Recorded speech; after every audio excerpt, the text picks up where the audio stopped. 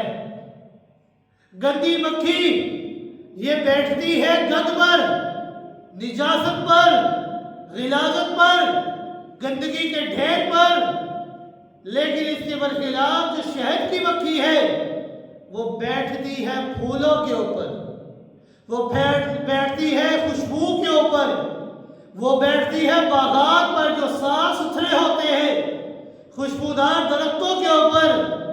تو لوگوں، صحابہ کے معاملے میں گندی مکھی نہیں بننا، ان کو تاریخ کے اندر نہیں دیکھنا، ان کو دیکھنا ہے تو شہد کی مکھی بنتے ہوئے قرآن کے اوراق کے اندر دیکھا۔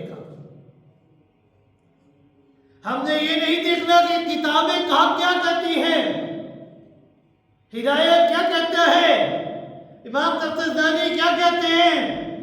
ہم نے دیکھنا ہے کہ قرآن و سنت کے بارے میں اور اللہ رب العزت نے جناب محمد رسول اللہ صلی اللہ علیہ وسلم نے ان صحابہ کرام رضوان اللہ تعالی علیہم اجمعین کے متعلق کیا فرمایا۔ ہم نے تاریخ کی کتابوں کو نہیں دیکھنا، ہم نے دیکھنا ہے تو یہ دیکھنا ہے کہ اللہ رب العزت نے اور قرآن مقدس نے ان صحابہ کے بارے میں کیا فرمایا ہے۔ یہ صحابہ کی شان اللہ رب العزت نے اور قرآن مقدس نے کیا بیان کی ہے۔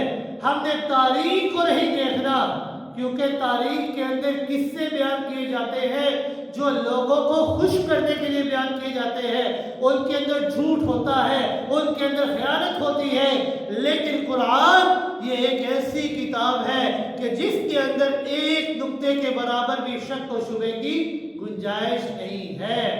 لہذا ہم نے دیکھنا ہے کہ اللہ رب العزت نے اور قرآن مقدس نے صحابہ کے بارے میں، صحابہ کی جماعت کے متعلق کیا فرمایا ہے۔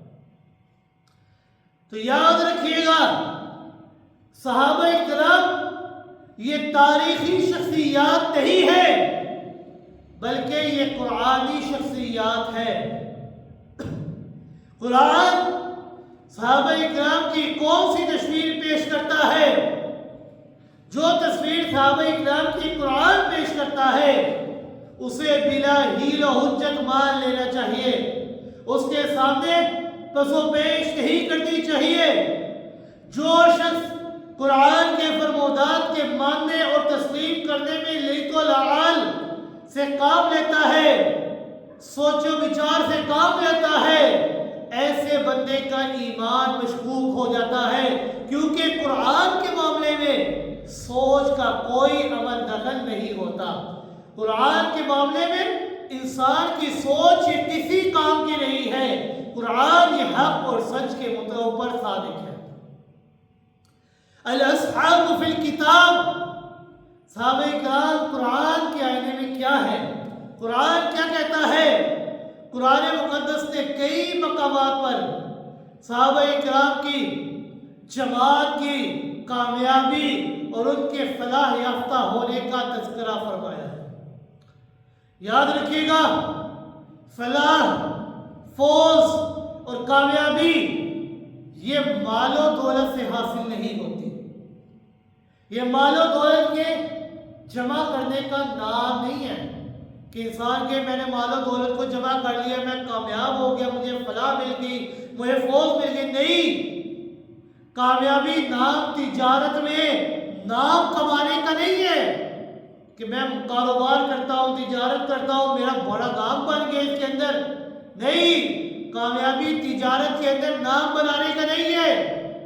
کامیابی زمینیں اور باغات کو آباد کرنے کا نام نہیں ہے. کامیابی سونا چاندی کو جمع کرنے کا نام نہیں ہے. تخت و تاج کے پہننے کا نام نہیں ہے. کرسی اور اقتدار کے حاصل کرنے کا نام نہیں ہے. دنیاوی انعامات سے مالا مال ہونے کا نام کامیابی نہیں ہے. وزارت و صدارت کے مل جانے کا نام کامیابی نہیں ہے. عزت اور اولاد اور مال کی فراوانی کا ہو جانا یہ کامیابی نہیں ہے، بلکہ کامیاب انسان اور فلاح یافتہ شخص یہ وہ شخص ہے کہ جسے دین کے راستے کے اندر کامل ہدایت مل جائے. اصل کامیاب شخص یہ ہے کہ جسے رضائے الہی کی سند مل جائے. دنیا میں رہتے ہوئے اللہ کی رضا کی سند مل جائے، یہ کامیاب انسان ہے. اصل کامیابی وہ ہے، اصل کامیاب وہ ہے کہ جسے رحمت الہی سے پروانے مل جائے. اصل کامیاب شخص وہ ہے کہ جسے جنت کی بشارتیں مل جائیں. اصل کامیاب وہ ہے کہ جسے اللہ کے راستے کے اندر ہجرت کی سعادتیں حاصل ہو جائے. اصل کامیاب وہ ہے کہ جسے جہاد فی سبیل اللہ کا ذوق ملا ہو، جس کے دل کے اندر یہ تڑپ ہو کہ میں اللہ کے راستے میں جہاد کرتے ہوئے اپنی جان قربان کر دوں. جسے یہ شوق حاصل ہو جائے، اصل کامیاب شخص یہ ہے. اصل کامیاب وہ ہے کہ جسے انفاق فی سبیل اللہ کا شوق مل جائے کہ میرے پاس جو کچھ ہے یہ اللہ کی عطا ہے، اللہ کی دین ہے، اللہ نے مجھے دیا ہے، کئیوں سے بہتر مجھے بنایا ہے، اور جو دیا ہوا مال اللہ کا ہے اس کو اللہ کے راستے میں خرچ کرنا چاہیے. جسے انفاق فی سبیل اللہ کا ذوق مل جائے، اصل کامیاب شخص وہ ہے. جو وقت کے نبی کا معاون اور مددگار ہو، اصل کامیاب وہ ہے. جو اتباع رسول کا متمنی ہو، اصل کامیاب وہ ہے. کامیاب و کامران وہ لوگ ہیں کہ جن کے دل کے اندر ایمان خود اللہ رب العزت نے اپنے ہاتھوں سے لکھا ہو، جو اللہ اور اس کے رسول کے محبت کے معیار پر کھڑے ہوں، محبت اور ان کے پیار میں مست ہو جائے کہ ہم اللہ اور اس کے رسول سے صحیح معنوں میں محبت کرنے والے ہیں اور ان کی محبت میں مست ہو جانے والے ہیں. یقیناً انہی اوصاف اور انہی صفات کے حامل لوگ ہی کامیاب اور کامران ہوتے ہیں. تو آئیے دیکھتے ہیں یہ تمام کی تمام صفات جو میں نے بیان کی ہے کامیاب لوگوں کی، کیا یہ ساری کی ساری صفات اصحاب رسول کے اندر پائی جاتی ہیں یا نہیں پائی جاتی؟ اولئک هم المفلحون، اولئک هم الفائزون. کہ یہ صحابہ اکرام مصداق ٹھہرتے ہیں یا نہیں ٹھہرتے؟ قرآن مقدس کے اندر جب انسان غور و فکر کرے گا تو انسان کو علم ہوگا کہ 30 سپارے ہیں اور بے شمار ہر سپارے کے اندر کوئی نہ کوئی آیت ایسی ہے کہ جس میں اللہ رب العزت نے صحابہ کا تذکرہ کیا. سینکڑوں آیات ایسی ہیں کہ اللہ رب العزت نے صحابہ کی شان کے متعلق بیان فرمایا. میں کوشش کروں گا کہ چند آیات آپ کے سامنے بیان کروں کیونکہ وقت ختم ہو جاتا ہے، لیکن یہ قرآن کے آیات کی تفسیر اور صحابہ کا معیار انسان بیان نہیں کر سکتا. پہلی آیت جو اللہ رب العزت نے صحابہ کی شان کے متعلق بیان فرمائی، ذرا غور کیجئے گا. دوسری آیت ہے، پہلا سپارہ ہے، سورہ بقرہ ہے. اللہ رب العزت نے فرمایا ذالک الکتاب لا ریب فیہ. یہ قرآن مقدس یہ وہ کتاب ہے کہ جس میں شک و شبے کی کوئی گنجائش نہیں۔ اللہ نے سب سے پہلے قرآن کے متعلق بیان کر دیا کہ قرآن ایسی کتاب کہ اس کے اندر شک و شبے کی کوئی گنجائش نہیں ہے۔ اور میں نے جو بات کی تھی وہ یہی تھی کہ صحابہ کرام یہ تاریخی شخصیات نہیں ہے بلکہ یہ قرآنی شخصیات ہے۔ اور جب قرآن ایسی کتاب کہ جس کے اندر شک و شبے کی کوئی گنجائش نہیں ہے تو یہ قرآن ان صحابہ کے متعلق گواہیاں دے رہا ہے، ان کی کامیابیوں کو بیان کر رہا ہے، تو بھلا صحابہ کے کردار کے متعلق کس طرح تم بات کر سکتے ہو؟ صحابہ کے بارے میں کس طرح تم لیت العاد کے بارے میں بات کر سکتے ہو؟ صحابہ کو کس طرح تنقید کا نشانہ بنا سکتے ہو؟ نہیں۔ جب قرآن سچا ہے، قرآن حق اور سچ کے اوپر مبنی کتاب ہے، تو یہ صحابہ اکرام یہ بھی قرآنی شخصیات ہیں۔ قرآن میں شک و شبے کی گنجائش نہیں تو ان کے اوپر بھی شک و شبے کی گنجائش نہیں ہے۔ اللہ رب العزت نے فرمایا ذالک الکتاب لا ریب فیہ، یہ قرآن وہ کتاب کہ جس کے اندر شک و شبے کی کوئی گنجائش نہیں ہے۔ یعنی یہ کتاب ایک ایسی کتاب ہے کہ اس سے نفع صرف وہی لوگ حاصل کر سکتے ہیں کہ جن کے دل کے اندر ایمان موجود ہو۔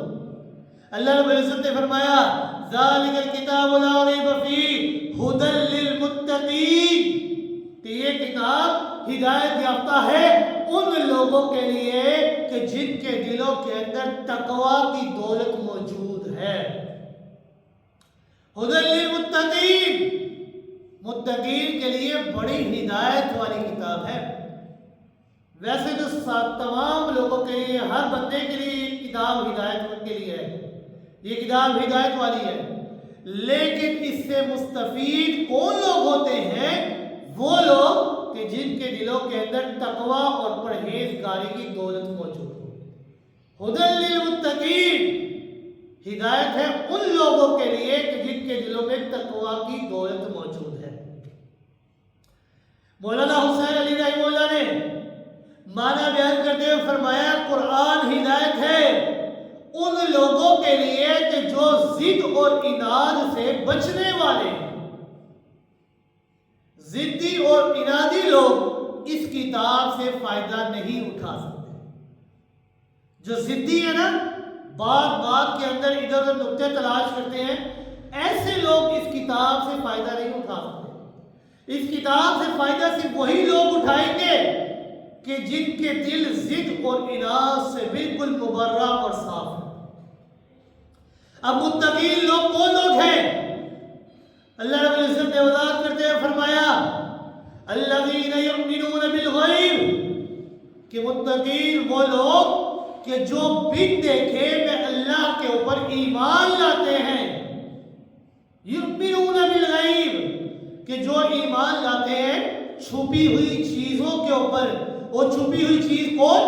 صرف اللہ اور اس کے رسول ہے، کہ وہ موجود نہیں ہے، بن دیکھے ان کے اوپر ایمان لاتے ہیں۔ جیسے خود اللہ کی ذات ہے، فرشتے ہیں، قیامت ہے، وحی الہی ہے، جنت و جہنم ہے، قیامت کے دن میزان ہے، عدل ہے، ان تمام چیزوں کے اوپر جو ایمان لاتے ہیں وہ ہے متقین لوگ۔ وَيُقِيمُونَ الصَّلَاةَ، متقی لوگوں کی دوسری صفت ہے کہ وہ نماز قائم کرتے ہیں۔ نماز کو قائم کرنے کا مطلب یہ ہے کہ اس کے پورے فرائض اور پورے ارکان کے ساتھ اس کے وقت مخصوصہ کے اوپر ادا کرتے ہیں۔ اور یہ نہیں کہ ٹکرے مار کے نماز ادا کر لی، نہیں، بلکہ پورے خشوع اور خضوع کے ساتھ 5 وقت کی نماز ادا کرتے ہیں۔ وَيُقِيمُونَ الصَّلَاةَ، دوسری صفت نماز قائم کرتے ہیں، یہ ہے متقین۔ تیسری صفت اللہ نے بیان فرمائی وَمِمَّا رَزَقْنَاهُمْ يُنْفِقُونَ، متقی لوگوں کی تیسری صفت کہ وہ ہماری دی ہوئی روزی میں سے اللہ کے راستے میں خرچ کرتے ہیں۔ اللہ کے دیے ہوئے مال میں سے اللہ کی راہ میں ہی خرچ کرتے ہیں۔ یہ کوئی بڑی نیکی نہیں کہ اللہ نہیں دی اللہ کی راہ میں خرچ کر دو، لیکن اس دولت کا دل کے اندر آ جانا اصل سعادت ہی ہے۔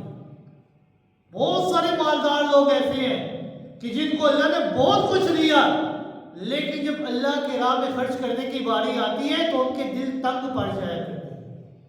تو بڑے ہی خوش نصیب ہیں وہ لوگ کہ جو اللہ کے راستے میں خرچ کرتے ہیں، اگر اپنے پاس نہیں بھی ہے لیکن اللہ نے ان کے دل کو اتنا کھول دیا، اتنا کھلا کر دیا کہ اپنے پاس نہ ہونے کے باوجود بھی اللہ کی راہ میں خرچ کیا کرتے ہیں۔ تو یہ متقی لوگوں کی تیسری صفت، وَمِمَّا رَزَقْنَاهُمْ يُنْفِقُونَ، اللہ کے راستے میں مال خرچ کیا کرتے ہیں۔ اللہ رب العزت نے چوتھی صفت بیان فرمائی، وَالَّذِينَ يُؤْمِنُونَ بِمَا أُنزِلَ إِلَيْكَ وَمَا أُنزِلَ مِن قَبْلِكَ، کہ متقی لوگوں کی چوتھی صفت یہ ہے کہ وہ اس وحی کے اوپر بھی ایمان رکھتے ہیں کہ جو آپ صلی اللہ علیہ وسلم کے اوپر اتاری گئی، اور اس وحی کے اوپر بھی ایمان رکھتے ہیں کہ جو آپ سے پہلے انبیاء کی طرف اتاری گئی، یعنی تورات کے اوپر، انجیل کے اوپر، زبور کے اوپر، دیگر صحیفوں کے اوپر، ہر ایک کے اوپر ایمان رکھتے ہیں۔ اگر آپ صلی اللہ علیہ وسلم کے بعد وحی کے اترنے کا سلسلہ جاری رہتا تو اللہ رب العزت یہاں پر من قبلکا کے بعد من بعدکا کا لفظ بھی ذکر فرماتا، لیکن اللہ رب العزت نے من بعدکا کا ذکر اس لیے نہیں فرمایا، کیوں؟ کیونکہ آپ صلی اللہ علیہ وسلم کے اوپر نبوت اور رسالت کا یہ سنہری سلسلہ ختم ہو چکا ہے۔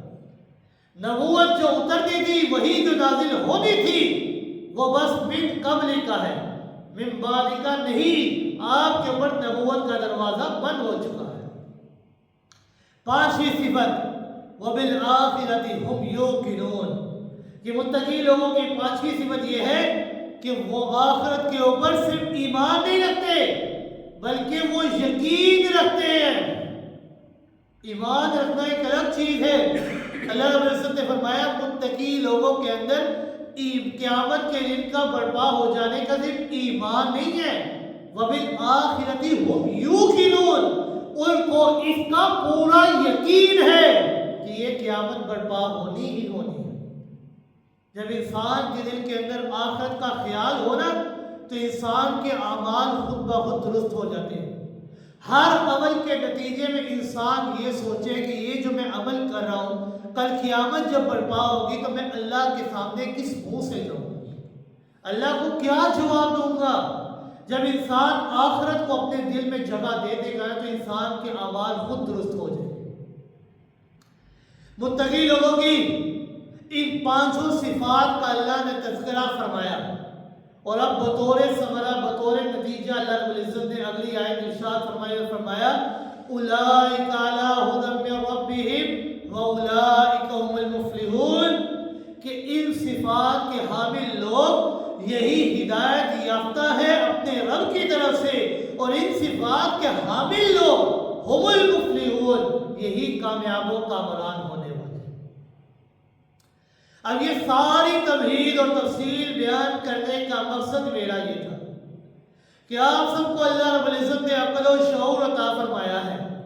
اب ذرا غور و فکر کیجئے گا، یہ جو تمام تفصیل میں نے آپ کے سامنے بیان کی ہے، اور خود جواب دیجئے گا کہ جس وقت سورہ بقرہ کی یہ ابتدائی آیات نازل ہو رہی تھی، کیا اس وقت میں موجود تھا؟ کیا اس وقت آپ موجود تھے؟ نہیں موجود تھے۔ کیا اس وقت تابعین موجود تھے؟ کیا اس وقت تبع تابعین موجود تھے؟ ائمہ مجتہدین یا امت کے جو محدثین ہیں، بعد میں آنے والے علماء ہیں، اولیاء ہیں، اتقیاء ہیں، شہداء ہیں، امت کے نامور زاہدین اور عابدین ہیں، آج کے دور کے دیوبندی، بریلوی، اہل حدیث علماء، کیا یہ سارے کے سارے سورہ بقرہ کے نزول کے وقت یہ موجود تھے؟ نہیں موجود تھے۔ آپ کا جواب یقیناً نفی میں ہوگا۔ تو اب ذرا بتلائیے اور فیصلہ کیجئے کہ ان آیات کا سب سے پہلا مصداق کون لوگ ہیں؟ اولئک علی ھدی من ربہم اولئک ھم المفلحون، جو اللہ نے نتیجہ بیان فرمایا، اس سے پہلے جو 5 صفات بیان فرمائی کہ بن دیکھے ایمان لے کر آئے، نماز قائم کرتے، زکوٰۃ ادا کرتے، پہلی کتابوں کے اوپر قرآن کے اوپر ایمان رکھتے اور صرف قیامت کے اوپر ایمان نہیں بلکہ یقین رکھتے، ان پانچوں صفات کا سب سے پہلا مصداق کون لوگ ہیں؟ تو اس وقت کون لوگ موجود تھے؟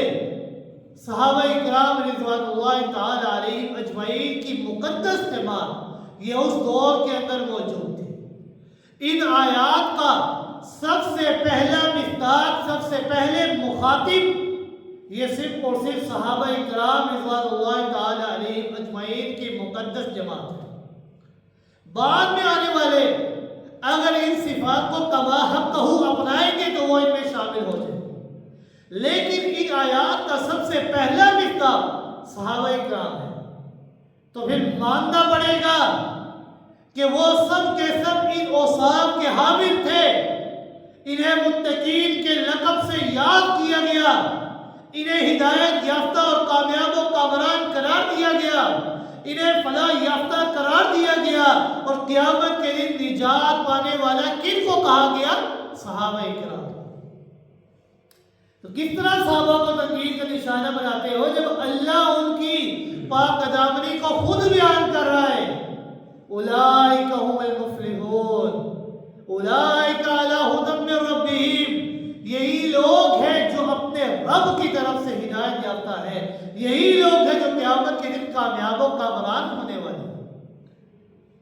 اللہ رب العزت نے قرآن کے اندر صحابہ کرام کی شان کو بیان فرمایا کہ اے لوگوں، صحابہ کو تعالیٰ تشریح کا نشانہ نہ بنانا، ان کو تنقید کا نشانہ نہ بنانا۔ کیوں؟ یہ صحابہ یہ تاریخی شخصیات نہیں بلکہ قرآنی شخصیات ہیں۔ جس طرح قرآن میں شک و شبہ کی گنجائش نہیں، اسی طرح ان کے اندر بھی شک و شبہ کی گنجائش نہیں۔ یہ دین اسلام کے عینی اور چشمدید گواہ ہے۔ تم کس طرح ان کے اوپر انجلا کر سکتے ہو، کس طرح ان کو تنقید کے نشانہ بنا سکتے ہو، جبکہ خود اللہ ان کی پاک دامنی اور ان کی کامیابیوں کے تذکرے کر رہا ہے۔ یہ پہلی آیت میں نے بیان کی۔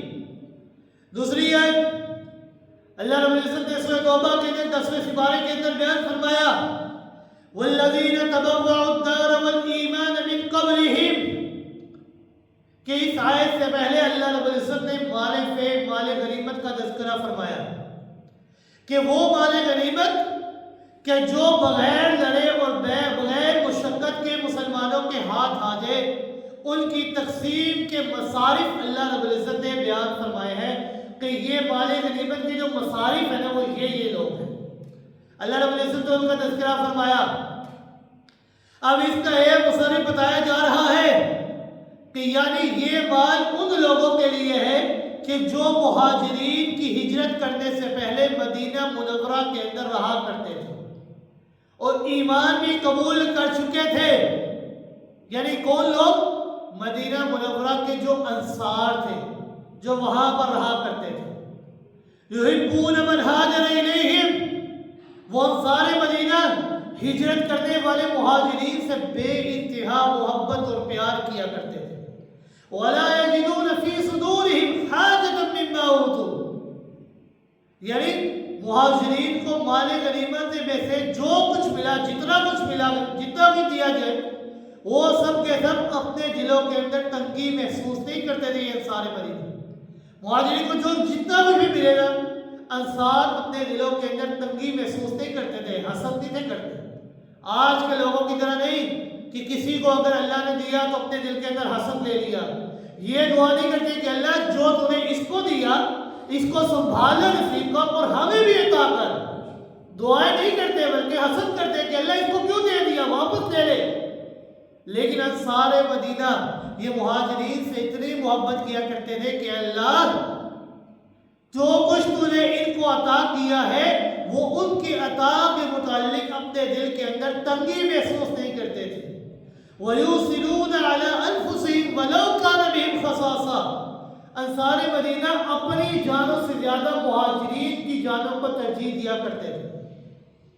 اپنے پاس کچھ نہ بھی ہو کھانے کے لیے لیکن مہاجرین کو دیا کرتے تھے۔ یہاں اللہ رب العزت نے اس آیت میں انصار مدینہ کے سب سے اعلیٰ وصف بلند ترین صفت ایثار کا تذکرہ فرمایا کہ مہاجرین مکہ سے ہجرت کر کے بے سر و سامان بے خاتمہ ہو کر اپنا تمام تر مال و متاع مکہ میں چھوڑ کر مدینہ منورہ کے اندر آئے تو انصار مدینہ نے ان کو ہاتھوں ہاتھ لیا، ان کو سر آنکھوں پر بٹھایا، انہیں اپنے گھر دیے، باغات کے اندر حصے دیے، اپنی کمائی کے اندر ان کو شریک بنایا۔ یہود کے ایک قبیلے بنو نذیر کی زمینیں اسلام کے قبضے میں آئے، مسلمانوں کے قبضے کے اندر آئی، ان کے گھروں پر قبضہ ہوا۔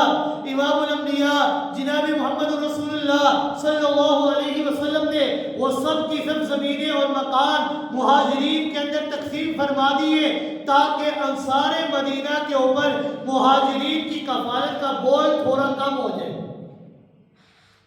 تو انصار نے بخوشی اور رضا اس تسلیم کو قبول کر لیا۔ انہوں نے کوئی سوال نہیں کیا آپ سے کہ ہمیں بھی تو دیں، ہمارا ہی سبھی ہے، نہیں، انہوں نے کوئی سوال نہیں کیا۔ حتیٰ کہ بحرین جب فتح ہوا تو امام الانبیاء جناب محمد رسول اللہ صلی اللہ علیہ وسلم نے تمام انصار مدینہ کو طلب فرمایا اور کہا کہ یہ جو بحرین ہے نا، اس کی جاگیرداری میں تمہیں دیتا ہوں، اس کی جاگیری میں انصار کو دینا چاہتا ہوں۔ اتنی بڑی اور دلکش یہ پیشکش تھی کہ ایثار اور وفا کے ان پیکروں کے جواب میں انصار مدینہ نے عرض کیا، یا رسول اللہ صلی اللہ علیہ وسلم، جب تک ہمارے مہاجر بھائیوں کو اسی قدر حصہ نہیں ملے گا تب تک ہمیں یہ زمینیں اور جائیدادیں نہیں چاہیے۔ یعنی کس قدر ایثار اور قربانی ان کے اندر تھی۔ چیزیں مل بھی نہیں ہے لیکن وہ کہتے ہیں نہیں، یہ جو ہمارے بھائی ہیں نا، ان کو بھی ہمارے قدر حصہ ملے تب ہم لیں گے، ورنہ ہم نہیں لیں گے۔ حتیٰ کہ ایک حدیث میں آتا ہے کہ ایک دن امام الانبیاء جناب محمد رسول اللہ صلی اللہ علیہ وسلم کے ہاں ایک مہمان آیا، اسے کھانے کی حاجت تھی، مگر اس دن آپ صلی اللہ علیہ وسلم کے اپنے گھر میں پانی کے سوا اور کچھ بھی نہیں تھا۔ تو آپ صلی اللہ علیہ وسلم نے فرمایا کہ جو مسلمان آج کی رات اسے اپنا مہمان بنائے گا تو اللہ تعالیٰ اس کے اوپر اپنی نظر رحمت فرمائے۔ تو فوراً ایک غریب انصاری اٹھا اور مہمان کو اپنے گھر لے آئے۔ اپنے گھر آئے، آ کر اپنی اہلیہ سے سوال کیا کہ گھر میں کچھ کھانے کے لیے موجود ہے، کھانا موجود ہے؟ بیوی نے کہا کہ بچوں کے لیے تھوڑا سا کھانا موجود ہے، اس کے سوا وہ کچھ بھی موجود نہیں۔ تو میاں بیوی نے باہم مشورہ کیا کہ بچوں کو بہلا پھسلا کر سلا دیں اور خود بھی بھوکے سو جائیں گے، لیکن یہ جو مہمان ہے نا، اس کے اوپر یہ بات ظاہر نہیں ہونی چاہیے کہ ہم نہیں کھا رہے، ہم بھوکے سو رہے ہیں لیکن مہمان کو کھانا کھلا رہے ہیں۔ تو ہم اس طرح کریں گے کہ جس وقت مہمان کو کھانا پروسیں گے تو ہم یہ جو دیا ہے اس کو بجھا دیں گے اور منہ چباتے رہیں گے تاکہ مہمان کو یہ لگے کہ ہم بھی کھانا کھا رہے ہیں۔ صبح کے وقت وہ انصاری خدمت نبی کے اندر حاضر ہوا، آ کر آپ صلی اللہ علیہ وسلم کو سارے ماجرے کے بارے میں بتلانے لگا۔ ابھی بتلانے کے لیے اپنے ہونٹ کھولنے ہی لگا تھا، زبان کو حرکت دینے ہی لگا تھا کہ فوراً جبریل امین آپ صلی اللہ علیہ وسلم کے پاس حاضر ہو گئے۔ آپ صلی اللہ علیہ وسلم نے فرمایا کہ اے انصاری، تجھے بولنے کی، زبان کو حرکت دینے کی ضرورت نہیں ہے، بلکہ تیری اس حرکت کے متعلق اللہ رب العزت نے قرآن کو نازل فرما دیا ہے۔ کیا نازل فرمایا؟ اللہ رب العزت نے فرمایا یُوصِلُونَ عَلَىٰ أَنفُسِهِمْ وَلَوْ كَانَ بِهِمْ خَصَاصَةٌ، کہ یہ جو آپ کے ساتھی ہیں نا، ان کو آپ نہ سمجھیے گا، یہ ایسے ساتھی ہیں کہ جو اپنی جانوں سے زیادہ دوسرے کی جان کو ترجیح دیا کرتے ہیں۔ وَلَوْ كَانَ بِهِمْ خَصَاصَةٌ، حالانکہ اپنے پاس کچھ نہ بھی ہو لیکن دوسرے کو دینا اپنے لیے لازم سمجھتے ہیں۔ انصار مدینہ کی ایثار اور قربانی کی ایسی لازوال اور انمٹ داستانیں چھوڑی ہے کہ تاریخ اس کی مثال پیش کرنے سے قاصر ہے۔ اللہ رب العزت نے اس آیت کے اختتام میں فرمایا یوسرون علی انفسہم ولو کان بہم خصاصہ فاولئک هم المفلحون. یہی وہ لوگ ہیں کہ جو کامیاب ہونے والے ہیں. اب ذرا بتلائیے کیا اس آیت کے نزول کے وقت ہم میں سے کوئی موجود تھا؟ نہیں موجود تھا نا. تو فَأُولَئِكَ هُمُ الْمُفْلِحُونَ کا جو سب سے پہلا مصداق ہے وہ کون لوگ ہیں؟ وہ صحابہ کرام کہ جو اس قرآن کے نزول کے وقت وہاں پر موجود تھے اور اللہ رب العزت نے ان کی کامیابی اور ان کی کامرانی کا تذکرہ کرتے ہوئے فرمایا فَأُولَئِكَ هُمُ الْمُفْلِحُونَ. یہی وہ لوگ ہیں جو کامیاب و کامران ہونے والے.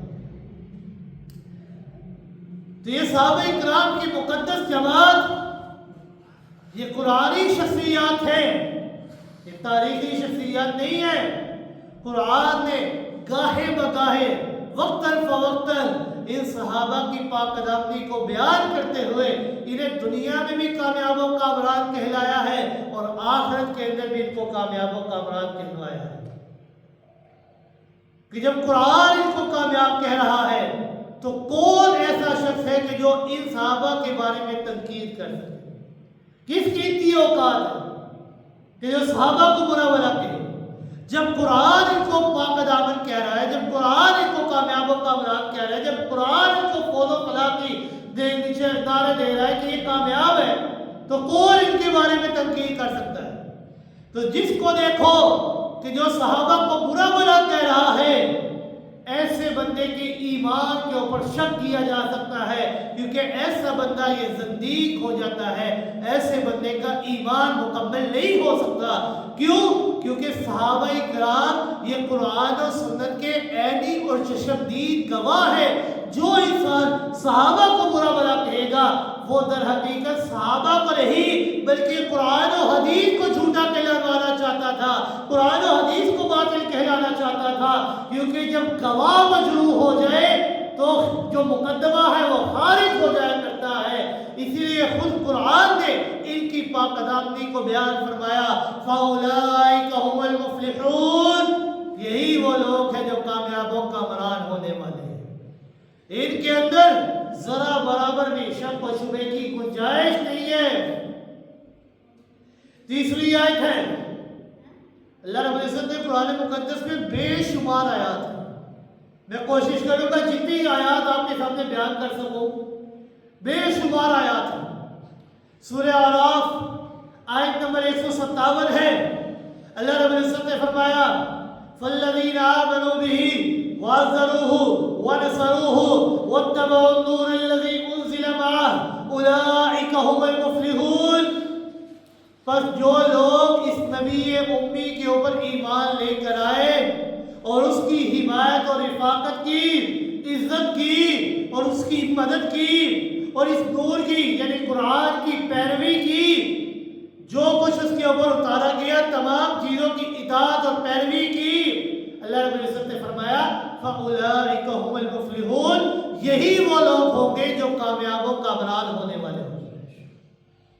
اب انصاف سے بتائیے، اللہ محاذر ناظر سمجھ کر فیصلہ کیجئے کہ یہ سورہ اعراف کی آیت نمبر 157 جس وقت نازل ہو رہی تھی، نازل ہوئی تھی، کہ اس وقت نہ تو آپ موجود تھے، نہ ہی میں موجود تھا اور نہ ہی امت کے باقی علماء، اطباء، اتقیاء، فقہاء موجود تھے، نہ ہی بزرگان دین اور اولیاء کرام موجود تھے، نہ ہی شہداء اور صلفاء موجود تھے.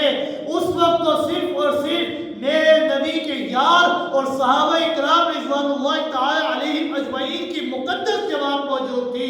صدیق اکبر موجود تھے، فاروق اعظم موجود تھے، عثمان غنی موجود تھے، علی المرتضیٰ موجود تھے، ابن عوف موجود تھے، زبیر موجود تھے، ابو عبیدہ بن جراح موجود تھے، طلحہ موجود تھے. اور یہ آیت جو ہے یہ مکی سورت کی آیت ہے، یہ ہجرت سے پہلے اتری ہے. اس لیے تسلیم کرنا پڑے گا کہ اس آیت کا جو سب سے پہلا مصداق ہے وہ اور کوئی نہیں، وہ میں نہیں، وہ آپ نہیں، وہ تابعین نہیں، وہ تبع تابعین نہیں، علماء نہیں، بزرگان دین نہیں. اس آیت کا سب سے پہلا مصداق جو ہے وہ وہ صرف اور صرف صحابہ اکرام کی مقدس جماعت ہے اور کوئی نہیں، کیونکہ ہجرت سے پہلے ایمان کو قبول کرنے والے کون؟ صحابہ اکرام ہیں۔ اس لیے اللہ نے فرمایا فَعَزَّرُوهُ، انہی کو الذین آمنوا کے خوبصورت الفاظ سے اللہ نے مخاطب فرمایا۔ فالذین آمنوا، وہ لوگ جو ایمان لے کر آئے، اللہ کے اوپر ایمان لے کر آئے، رسول کے اوپر ایمان لے کر آئے، قیامت کے اوپر ایمان لے کر آئے، قرآن و سنت کے اوپر ایمان لے کر آئے، فرشتوں کے اوپر ایمان لے کر آئے، دیگر تمام آسمانی کتابوں کے اوپر ایمان لے کر آئے، یعنی امام الانبیاء کی رفاقت داری میں آنے والے، عزت و احترام کے ساتھ آپ کے قدموں میں اپنی آنکھوں کو بچھانے والے، آپ کی محبت کا دم بھرنے والے، ان خوش نصیبوں کے بارے میں نصروہ کی شہادت اللہ نے دی ہے۔ نصروہ والذین آمنوا بہ وعزروہ ونصروہ، اللہ نے فرمایا وہ لوگ جو ایمان لے کر آئے، وعزروہ آپ کی حمایت کی، ونصروہ اور آپ کی مدد کی، ہر میدان کے اندر، ہر لمحے کے اندر، ہر وقت کے اندر اپنی جان کے ذریعے آپ کی مدد کی، اپنے مال کے ذریعے آپ کی مدد کی، اپنی اولاد کے ذریعے آپ کی مدد کی، آپ کے اوپر اپنی ہر چیز کو قربان کر دیا۔ پورا مکہ دشمن تھا، لیکن صحابہ اکرام کی جماعت یہ ایسی جماعت تھی کہ جو صرف اور صرف آپ کا ساتھ دینے والی تھی۔ ہر مکہ دشمن تھا، اپنے قریبی رشتہ دار آپ کے دشمن تھے، لیکن ساتھ کس نے نبھایا؟ صحابہ اکرام کی مقدس جماعت۔ جب مکہ کے ظالموں نے میرے نبی کو زخمی کیا، صحابہ اکرام نے ان زخموں کے اوپر مرہم لگایا۔ جب مکہ کے سرداروں نے، ان کے چمچوں نے آپ صلی اللہ علیہ وسلم کو نعوذ باللہ انت کذاب کہا، اس وقت صحابہ کی مقدس جماعت ہی تھی جو ڈنکے کی چوٹ پر کہا کرتی تھی کہ اس پوری دھرتی کے اندر آپ کے جیسا سچا کسی ماں نے نہیں چلا۔ آپ صادق اور امین ہیں۔ جب ہر کافر میرے نبی کی تحقیر کیا کرتا تھا، آپ کو انت مجنون کہا کرتا تھا، تو یہی وہ لوگ تھے، یہی وہ جماعت تھی کہ جو کہا کرتی تھی کہ آپ سے بڑا عقل مند اور دانشور انسان اس پوری کائنات میں کوئی نہیں۔ جب لوگ آپ کے گلے میں رسیاں ڈالتے تھے تو یہی تھے جنہوں نے محبت کی باہیں آپ کو ڈالی۔ جب مکہ کے لوگوں نے آپ کو تکلیفیں پہنچائی، زخم پہنچائے، ستم ڈھائے، رستے روکے، فتوے لگائے، گالیاں کسی، اس وقت یہی وہ لوگ تھے کہ جنہوں نے آپ صلی اللہ علیہ وسلم کو راحت پہنچائی، آپ کا دفاع کیا، آپ کی حمایت کی، رفاقت کا حق ادا کیا، دوستی نبھانے کی حد کر دی، آپ کے اوپر اپنی ہر چیز قربان کر دی، آپ کے ادب و احترام اور عزت کے متعلق کہ آپ کے سامنے اونچی آواز میں بولا بھی نہیں کرتے تھے۔ تو اس لیے تو اللہ رب العزت نے اس مقدس جماعت کے متعلق بھی فرمایا اولئک هم المفلحون، یہی وہ جماعت تھی جو کامیاب و کامران ہونے والی۔ یاد رکھیے گا، کامیاب وہ شخص نہیں ہے کہ جس کا دنیا کے اندر نام ہو، کامیاب وہ شخص نہیں ہے کہ جس کا تجارت کے اندر نام ہو، کامیاب وہ نہیں ہے کہ جو کہ میرے پاس بڑا مال و دولت ہے، میرے پاس بڑا سونا چاندی نہیں ہے۔ کامیاب وہ شخص ہے کہ جس کو خود اللہ رب العزت نے کامیاب کہا ہو، کہ جس کے اندر ایمان کو خود اللہ نے اپنے ہاتھوں سے لکھا ہو۔ اور یہ کون لوگ ہیں؟ اللہ رب العزت نے فرمایا اولئک هم المفلحون، یہ صحابہ کی مقدس جماعت، یہ وہ جماعت ہے کہ ان کے دلوں میں خود اللہ نے ایمان کو لکھا ہے۔ اولئک هم المفلحون، اسی لیے اللہ نے فرمایا یہی وہ مقدس جماعت ہے جو کامیاب و کامران ہونے۔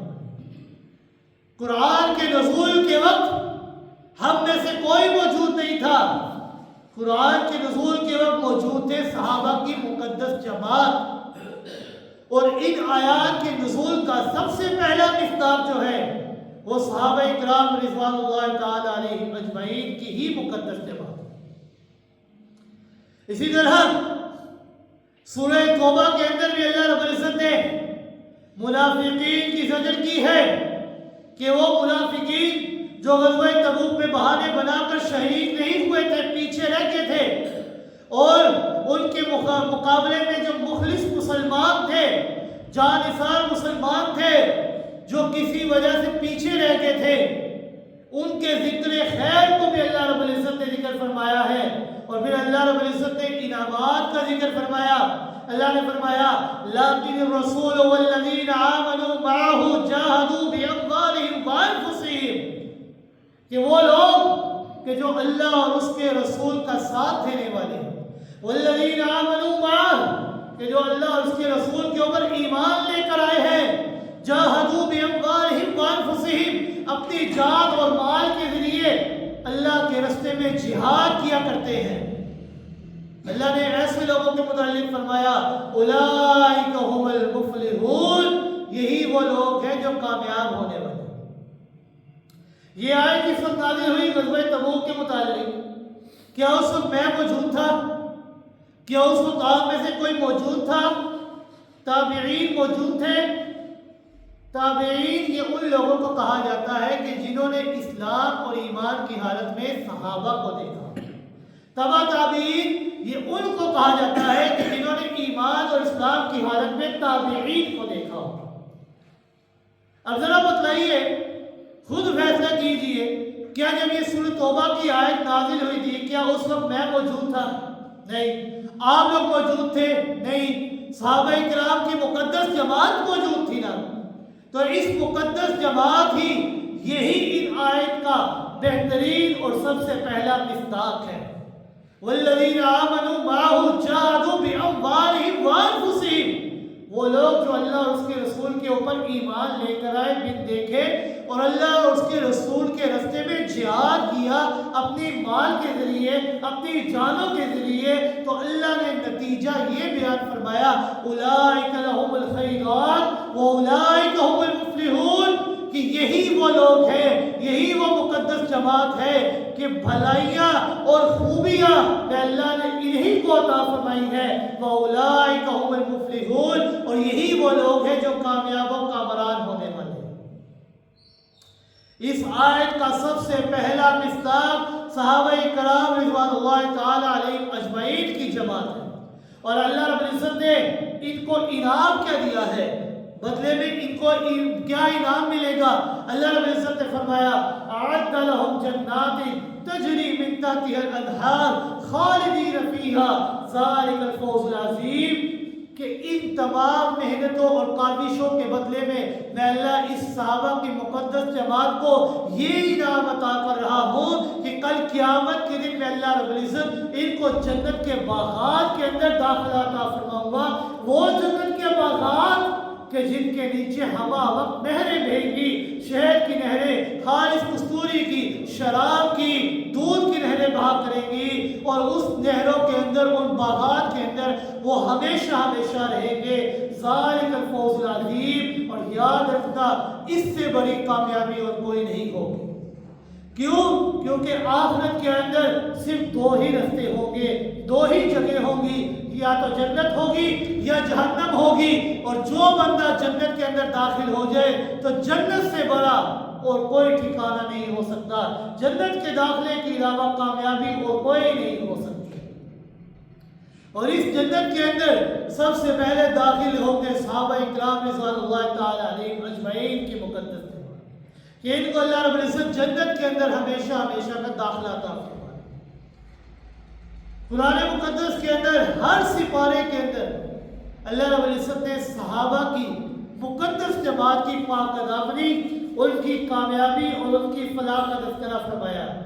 لوگوں کو بار بار اللہ نے سمجھایا کہ اے لوگوں، یہ صحابہ جو ہے نا، ان کو تاریخ کی کتابوں کے اندر تلاش نہ کرنا، ان کو تلاش کرنا ہے تو قرآن کے اوراق کے اندر تلاش کرو، کیونکہ تاریخ کے اندر جھوٹ لکھا جاتا ہے، تاریخ کے اندر قصے کہانیاں ہوتی ہیں، لیکن قرآن یہ ایک ایسی کتاب ہے کہ اس کے اندر ایک نقطے کے بھی شک و شبہ کی گنجائش نہیں ہے۔ تو لہذا یہ صحابہ کو اگر تم نے تلاش کرنا ہے تو تاریخ کے اندر نہیں بلکہ قرآن کے اندر تلاش کرو کہ خود اللہ ان صحابہ کے متعلق کیا فرما رہے ہیں، خود قرآن مقدس یہ ان صحابہ کے متعلق کیا فرما رہا ہے، اور پھر فیصلہ کرو کہ کیا صحابہ کی